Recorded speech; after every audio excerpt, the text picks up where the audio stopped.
Welcome to சுவையான சமையலறை. இன்றைக்கி நம்ம என்ன செய்ய போகிறோம்னா இட்லி பொடி. அதுக்கு முதல்ல ஸ்டவ் ஆன் பண்ணிக்கலாம்.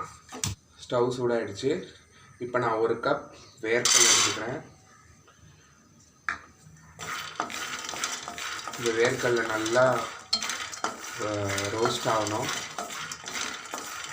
இந்த இட்லி பொடி, இந்த பொடி வந்து நம்ம இட்லியிலே வச்சு சாப்பிட்லாம், உப்புமாவில் வச்சு சாப்பிட்லாம், சேமியாவில், தோசைக்கு எதுக்கு வேணாலும் தொட்டு சாப்பிட்லாம், சாதத்தில் கூட தொட்டு சாப்பிட்லாம்.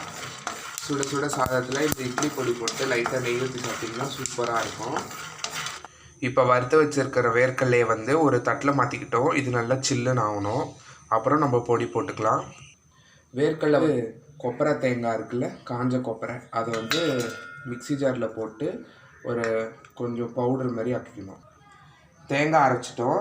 இப்போ இதில் 1 கப்பு பொட்டுக்கடலை போட்டுக்கிறேன். அதுலேயே ஒரு 6 பல் பூண்டு, ஒரு 1/2 ஸ்பூன் சீரகம்,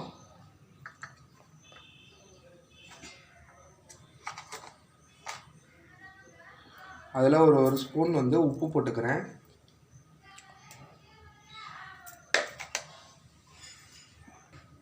இப்போ இதோ அரைச்சி வச்சிட்டோம்.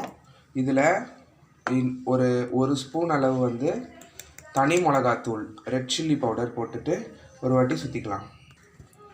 மிளகாத்தூள் போட்டு அரைச்சிட்டோம். இப்போ இது ஒரு பிளேட்டில் மாற்றிக்கலாம்.